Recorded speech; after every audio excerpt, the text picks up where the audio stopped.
Thank you for joining Forum Families Forward for our next topic in our webinar presentation on financial resources for foster, adoptive, and kinship families. With us today, we have Sheri Abrams, attorney at law, and she will be presenting a wealth of information on the ins and outs of qualifying for Social Security disability, better known as SSI or SSDI benefits. And with that, I'd like to welcome Sheri and turn it over to her for her introduction and her presentation. Thank you, Sheri, for joining us. Oh, my pleasure. Hello, everybody. I'm happy to be here, and I wanted to just give you a little bit of a background on myself. And I've been doing disability law here in Virginia for more than 24 years. The one thing I want you to take note of is my website, SheriAbrams.com. That has a wealth of information that would be available to you, including a book that I wrote called Don't Gamble with Your Social Security Disability Benefits that you can download for free. I also have my blog that I keep up to date with all kinds of posts. And you should sign up for my newsletter that goes out monthly that has all kinds of information on Social Security disability and special needs planning, which is what also I do. As far as special needs planning, I do guardianship, special needs trusts, estate planning, that type of thing. But today we're talking about Social Security disability benefits, and there are three different types of benefits that are available and I'll be talking about today. One is Social Security disability, also known as SSDI, Title II, or DIB. The other one is Supplemental Security Income for both adults and children, known as SSI or Title XVI, and Disabled Adult Child Benefits, also known as DIC. So the first one, Social Security disability, SSDI, Title II, or DIB, is for people who have worked and have worked long enough. And it's a cash benefit that you receive that is the same amount you would get at your full retirement age. You're just getting it early. To qualify, you need to generally have 40 quarters of work history, which is about 10 years. If you're younger, you need much less. Sometimes in your 20s, you only need a few quarters. So it's possible to qualify even with a few years of work. Also, to get the benefits, you need to have worked 5 of the last 10 years. So if you don't have that, you may have something called a date last insured problem, which means you have to prove you were disabled in the past, which is very, very difficult. Now, again, this amount is based on all your FICA earnings that you've ever earned, and each person has a different amount based on what their full retirement amount would be. Now, the most it could be is $3,011 per month, and that's the amount in 2020, the maximum amount. Mostly, I see people with much less. The average in the country is about $800 a month. If you do receive Social Security disability, your children will get additional benefits that don't reduce your benefit until they're 18 or 19 if they're in school. Usually it's half of what you get. So if you get $1,000 a month, all of your children will share $500 a month. Also, a great benefit of Social Security disability is that you qualify for Medicare after 24 months, so 2 years of getting SSDI benefits. And that's the same Medicare as you'd get at 65. You have to pay for it, but it's a good benefit to have. Now, there's a 5-month waiting period that Social Security puts on these cases so that if you became disabled today, they would not pay you for the first 5 months. Also, they only will pay 1 year before your application date in back or retroactive benefits.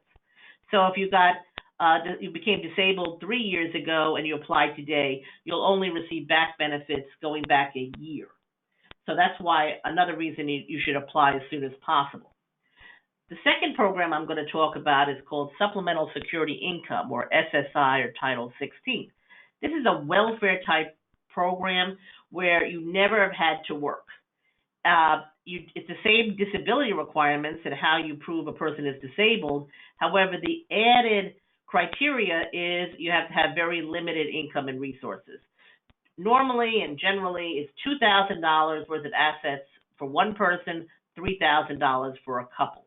And that's normally very firm. So when they say $2,000, they don't mean $2,001. If you get the SSI benefits, the maximum you can receive in Virginia is $783 a month for one person and $1,175 per month if there's a couple who are both on SSI benefits. And that will vary by state, but Virginia, the maximum is $783. If you receive SSI benefits, you receive Medicaid, not Medicare, Medicaid immediately. And you only need to receive $1 of SSI to get Medicaid. Medicaid is free. Also, the SSI benefits start at the date of application. There's no 5-month waiting period, but there's also no retroactive benefits going back into the past. There's also no dependent benefits. Your children will not be able to get benefits on somebody who is on SSI. Now, there's also a program for children to get SSI, but this is limited to people whose parents have very limited income and assets. So the majority of people I see don't qualify this because they do deem the income and assets of the parents to the children. However, it is available if there's a disabled child and the parents normally qualify for a welfare benefit, then it's possible that they could qualify for SSI for children. Then, of course, there's the Disabled Adult Child Benefit, DAC. Now, this program is for adults who are disabled before age 22. Going back to the SSI for a second, if the person who is getting Supplemental Security Income turns 18, like a child would turn 18, they can get benefits on their own record. They don't need to have, they don't deem the parent's income to the child. So at 18, a disabled child should apply for SSI benefits and could get up to $783. But they could also qualify at some point to switch from SSI benefits to Disabled Adult Child Benefits, DAC. Again, if the child was disabled before age 22 and the parent is either deceased or receiving Social Security disability or retirement benefits, then they can receive benefits on the record of the parent.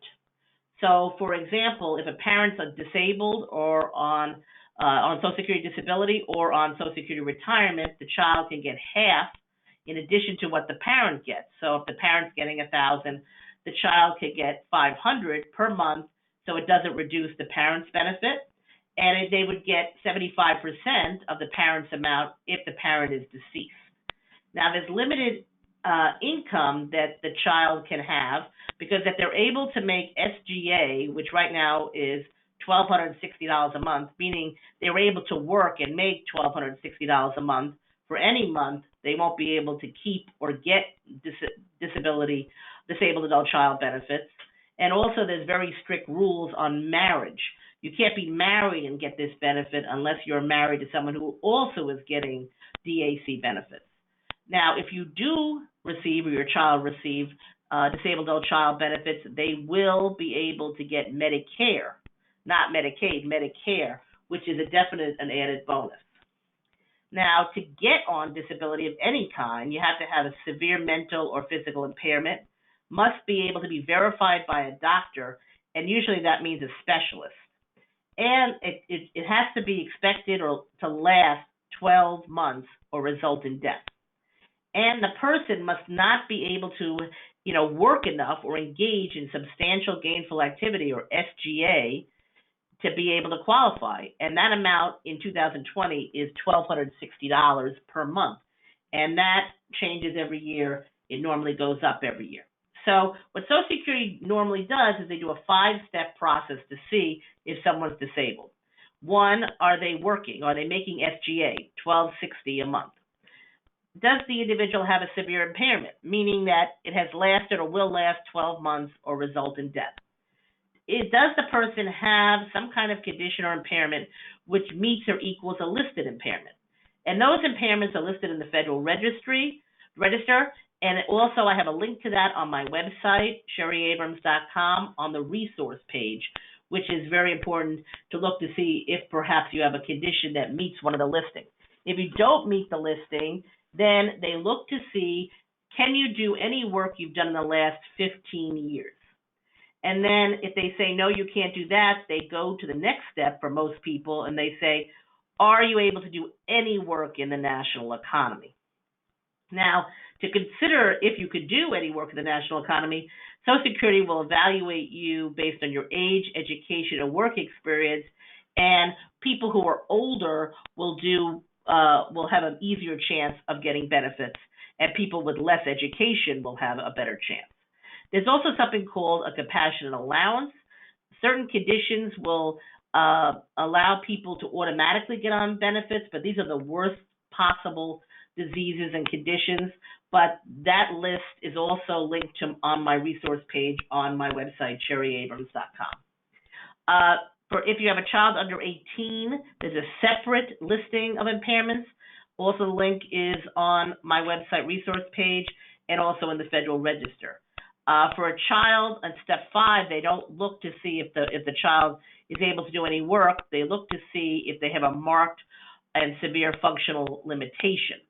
Now, for children under 18 for SSI, they do look at emotional and learning problems. They don't do that once the child turns 18. There's also compassionate allowances for children that's on that list as well. So if you think that perhaps you want to apply for benefits, this is how you do it. You should apply as soon as possible. You shouldn't wait. You don't want to lose benefits. You can go online to ssa.gov, or you can call Social Security at 1-800-772-1213, and you can arrange a telephone or in-person appointment if available. Now, a lot of people are thinking about going on disability for themselves or for their children, and it's a confusing thing. What program? How do you approach it? Would my child qualify? I get that question a lot. I recommend seeing an attorney such as myself or any of the attorneys who do this so that you can kind of decide based on what's going on if the benefit is something that is reasonable to get, or are you just, wasting your time jumping through hoops for nothing? Also, are there other programs that you may be entitled to, or have you not thought of the different requirements and maybe you do or do not meet it? So my information is on your screen. If you have questions concerning this presentation or anything else dealing with Social Security disability, special needs planning, please feel free to give me a call or send me an email or go to my website and contact me, and I'll be happy to assist any way I can. Thank you very much. Thank you, Sheri, so much for your time and the information that you presented. I know our families are going to benefit greatly from what you presented, and I just want to reiterate to them, if they do have questions, to reach out to you, and your information will be on the last slide of the broadcast. So again, thank you so much for your time. We really appreciate it.